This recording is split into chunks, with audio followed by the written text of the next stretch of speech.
नमस्कार, सत श्री अकाल, राम राम सा, खम्बाणी वणक्कम। आप सभी का ऑल्टरनेट मीडिया में फिर से स्वागत है। मैं आपकी होस्ट गायत्री देवी। हमारे साथ जुड़े हुए Desh Kapoor sir after a small interval. Desh Kapoor sir is a techie who stays in United States. Sir weekly एक आर्टिकल लिखते हैं दृष्टिकोण.com पे, और ये आर्टिकल बहुत वेल रिसर्च्ड होता है क्योंकि जिस तरीके के लोग पढ़ते हैं और जिस तरीके के लोगों ने सब्सक्राइब किया हुआ है वो काबिले तारीफ है। मैं ये बोलूँगी कि विवेक अग्निहोत्री जी, आनंद रंगनाथन, जय साईं दीपक जैसे लोग इनके आर्टिकल्स को बहुत थॉरली पढ़ते हैं और क्रेडिट भी देते हैं कई बार, और बिना क्रेडिट दिए भी बहुत सारे पॉइंट्स बोलते हैं जो समझ में आता है कि अच्छा यहाँ से उठाए हुए हैं, क्योंकि मैं अब लंबे टाइम से फॉलो कर रही हूँ तो अब मुझे लाइन बाय लाइन भी पता होती है चीज़ें। So moving on further, Bharat में एक बंदे को क्या बोलते हैं, ग्रूम किया गया फॉरेन फोर्सेस के द्वारा। और ग्रूमिंग उन्होंने इस स्टाइल में की, इस स्ट्रैटेजी से की जो वो पहले अपने एक्सपेरिमेंट्स ट्राई कर चुके हैं दूसरे देशों में, और सक्सेसफुल रहा वो काफी। उसी उन्हीं स्ट्रैटेजीज को कॉपी करते हुए भारत में लॉन्च किया गया बंदा जिसका नाम था अरविंद केजरीवाल। क्या थी ये strategies? It is not about what we have been speaking in what do you say, in media till now or in social media, but there's much more wider things that we are going to discuss today. Sir, very warm welcome on the show. The platform is yours. Thanks, Gayatri. As far as ये जो पूरा जो strategy है, तो उसका नाम है क्लोवर्ड Piven strategy. ये क्लोवर्ड पिवन जो स्ट्रेटजी है एक डॉक्ट्रिन है।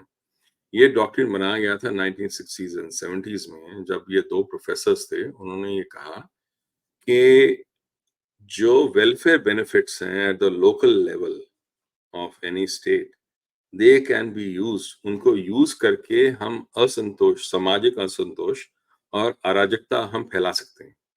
वो कैसे कि सपोज करो किसी ने कुछ ऑफर किया है, किसी गवर्नमेंट ने जैसे फ्री इलेक्ट्रिसिटी ऑफर किया, इस लेवल पे ले जाओ उसका यूज, और इतने सारे लोग उसको यूज करने लग जाएं उस बेनिफिट को, कि वहां वो स्टेट बैंकरप्ट हो जाए और वो स्टेट में क्योस हो जाए, वो स्टेट एक्चुअली डिसइंटीग्रेट होनी शुरू हो जाए वहां पर एट द लोकल लेवल। जब वो लोकल लेवल पे डिसइंटीग्रेट होगी, जब क्योस होगा, इनफैक्ट उन्होंने they had not ruled out an aggressive action in terms of even rights. उन्होंने कहा दैट इज, वो जस्टिफाइड है बिकॉज हम ये किसको ये कहते थे, uncivil obedience of the law. जैसे गांधी जी का था ना सिविल डिसोबीडियंस, इनका था अनसिविल ओबीडियंस। मतलब हम जो लॉ है हम उसको ओबे करेंगे, but in uncivil manner, in a way that will actually bring down the entire local level. तो ये इन्होंने परफेक्ट किया विद इन द यूएस, बार बार किया। सबसे बड़ा एग्जाम्पल जो उसका था वो था occupy movement.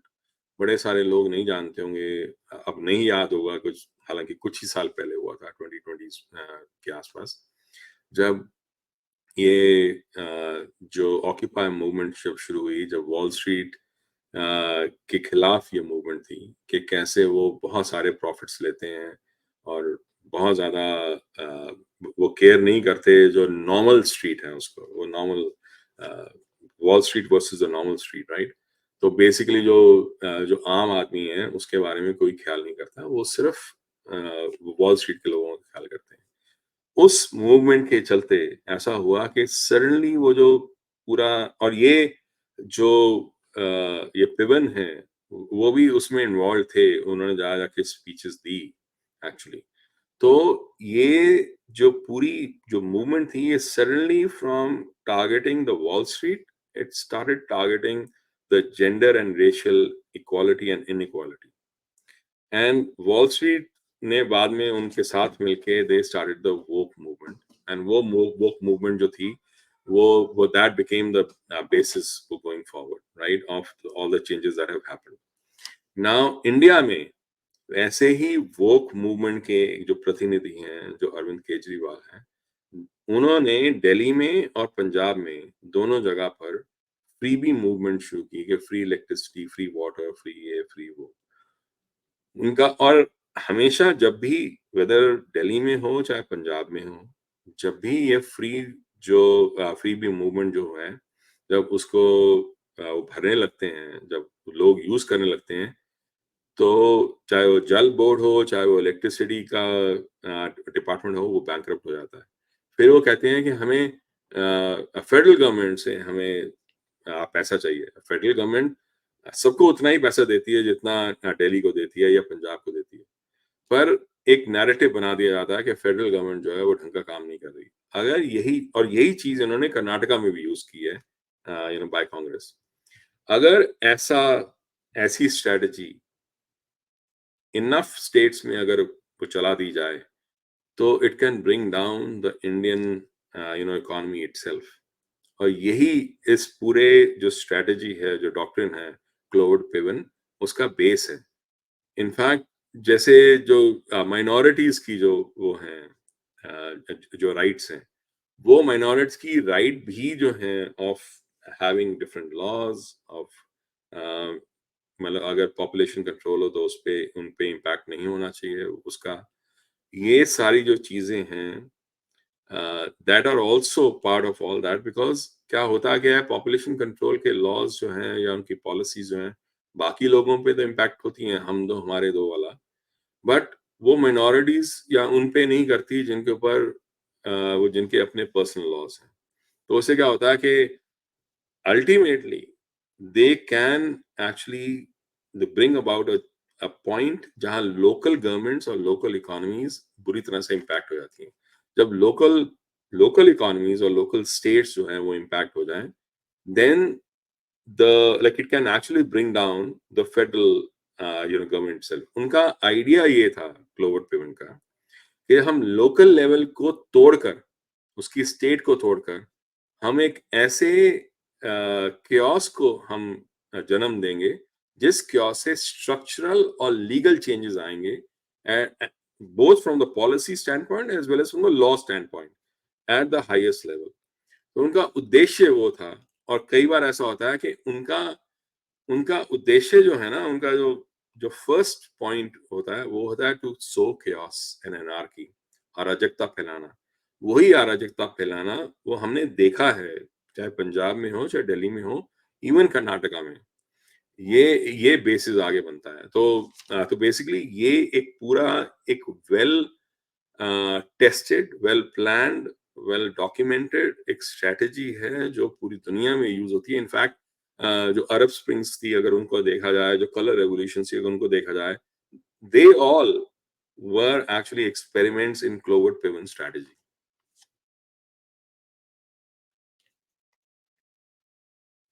So you mean to say that Kejriwal is is exactly doing what is that this strategy you named, and इसी के चलते ये फॉरेन वे में कनेक्टेड है। हाँ, सर मैं क्योंकि दोबारा कहती हूँ, हाँ ये कौन क्योंकि सी स्ट्रैटेजी है जो आप नाम बोल रहे हैं? क्लोवन पिवट, क्लोवर्ड पिवन। क्लोवर्ड पिवन। तो ये डिवाइस किसने किया था? ये दो प्रोफेसर थे, क्लोवर्ड और पिवन, ये उन्होंने शुरू किया था। और इन्होंने सबसे पहले कहाँ स्टार्ट किया था ये रेप्लिकेट एक्चुअली करना? इन्होंने शुरू तो किया था यूएस में, राइट? हम्म। तो उसको इन्होंने आगे बढ़ाया।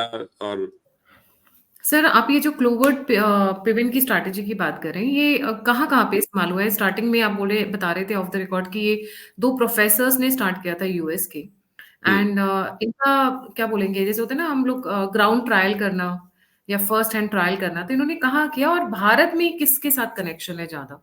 जी। तो इन्होंने ये जो था क्लोवर्ड पिवन ने, रिचर्ड क्लोवर्ड और फ्रांसिस पिवन जो है, ये दो प्रोफेसर थे जिन्होंने ये आर्टिकल लिखा था एक अमेरिकन मैगजीन में। तो इन्होंने कहा था कि the weight of the poor, a strategy to end poverty. इन्होंने बेसिकली ये नाम रखा था इस अपने आर्टिकल का। आइडिया ये था कि पॉवर्टी को कैसे यूज करना, the weight of the poor, how to use the power of the poor to change a government or to change a system and to change a society। तो इन्होंने ये दिमाग में रख के ये पूरी स्ट्रेटजी का निर्माण किया था और उसके बारे में लिखा था। और उसके बाद ये यूएस में थोड़े पहले लो स्केल पे यूज किया गया, फिर उसके बाद हायर स्केल पे यूज किया जब ऑक्यूपाई मूवमेंट हुई थी। बाकी कंट्रीज में चाहे अरब स्प्रिंग हो, चाहे वो जो रेवोल्यूशंस जो साउथ अमेरिका में जो सीड करते हैं, इवन इन ब्राजील अगर देखा जाए, जो बोल्सोनारो के अगेंस्ट उन्होंने शुरू किया, even in case of the Ukraine and in case of the Georgia, the color revolutions जो हुई, तो अगर उनको देखा जाए, ये जो रेवोल्यूशन जो एनार्की को स्टार्ट करने वाली बात है ना, वो शुरू यहीं से होती है। चाहे वो उसका पहनावा जो होता है ना, जो बाहर का जो एक वो गार्ब है, वो होता है कि पुअर और वेलफेयर के लिए हम कर रहे हैं, पॉवर्टी हटाने के लिए, और जो पुअर लोग हैं उनकी वेलफेयर के लिए काम कर रहे हैं। पर उसका उद्देश्य होता है टू एक्चुअली क्रिएट एनार्की या अराजकता, ताकि स्टेट को हम कैसे तोड़ सकें या चेंज कर सकें इन अ वे कि हम अपना नैरेटिव, अपने लोग हम ऊपर ला सकें।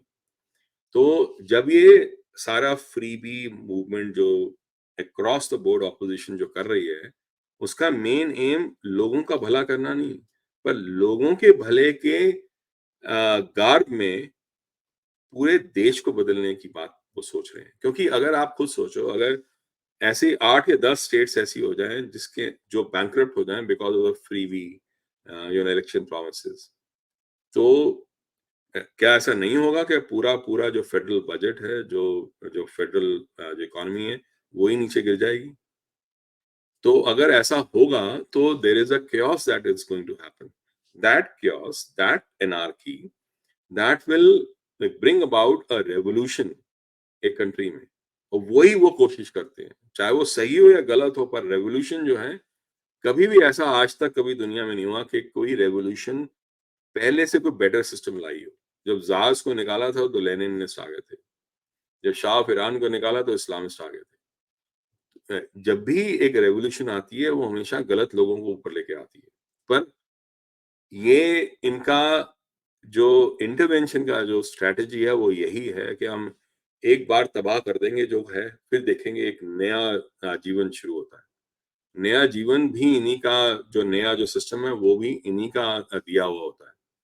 तो इसीलिए अगर हम ऑपोजिशन की पूरी स्ट्रेटजी देखें across the country in India, तो आप देखोगे कि यही वाली स्ट्रेटजी को उन्होंने अपनाया है, because this has become the blueprint for the the regime change intervention that US and the West does everywhere in the world now.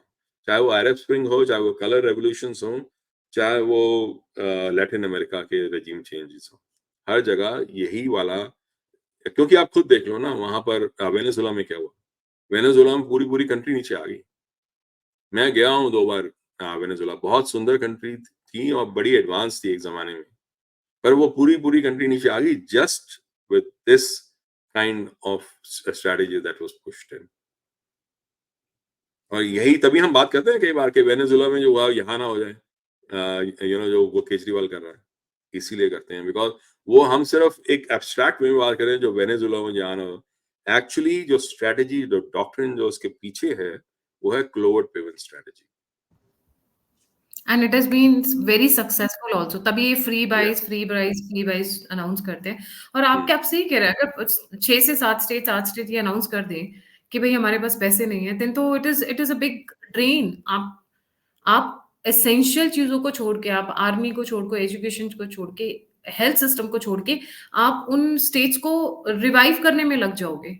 आपको अपने रिसोर्सेज डाइवर्ट करने लग जाएंगे। और सबसे पहला जो आता है ना लोगों का ध्यान, वो आता है एजुकेशन बहुत जरूरी है, हेल्थ भी बहुत जरूरी है। आर्मी की क्या जरूरत है, कौन सी हमारी लड़ाई हो रही है, तो आर्मी को कट डाउन कर दो। देखिए ना, that is how Arvind Kejriwal raises fingers on army all the time. Rahul Gandhi is like कि हमें आर्मी की जरूरत ही नहीं है, correct, right? So that is how they deviate and what do you say, आपको वीकन करते हैं अंदर से धीरे धीरे। सी इवन अगर हम देखें जो मनरेगा का जो वो था पूरा जो सिस्टम था जो उन्होंने किया था, MNREGA was also part of this. क्योंकि मनरेगा में आप विश्वास नहीं करोगे, हर साल का outlay was 40,000 crore. Basically at that time अगर उसके हिसाब से देखें वो जो कन्वर्जन थी, like it was around $30 billion every year which was being spent there. और खुद राजीव गांधी ने कहा सिर्फ 15% actually goes like to the main like people. If 15% actually goes to the main people, then that means almost 85% or 90% was going in the hands of जो middlemen थे. तो वो $30 billion का आप वो 85% निकाल लो, वो किसके पास जा रहा था? Basically, that was a drain on the entire system. $30 billion out of the India's budget was actually going for just one program, and that was backed by the National Advisory Council later on, जो खुद एक extra constitutional body थी. जी, बिल्कुल सही। Thank you so much sir for joining. जाने से पहले सभी व्यूअर्स से रिक्वेस्ट है, सर का वेबसाइट है दृष्टिकोण.com, प्लीज़ उसे भी लाइक, सब्सक्राइब और शेयर करना ना भूलें। हफ्ते में सिर्फ एक आर्टिकल आता है और वो भी कभी-कभी नहीं आता है, specially when he is travelling. So वहाँ पर आपको बहुत वेल रिसर्च कंटेंट मिलेगा और पढ़ने वाला कंटेंट मिलेगा, देखने वाला नहीं। I mean in writer form. And don't forget to like, subscribe and share the alternate media. अगर आप मुझे फॉलो करना चाहते हैं तो मेरा ट्विटर लिंक ऑलरेडी सामने है। आप मुझे कंट्रीब्यूट करना चाहते हैं, यूपीआई स्ट्रीम के ऊपर है, आप मुझसे जुड़ना चाहते हैं तो सभी लिंक्स डिस्क्रिप्शन बॉक्स में। इसी के साथ जय हिंद, जय श्री राम, हर हर महादेव।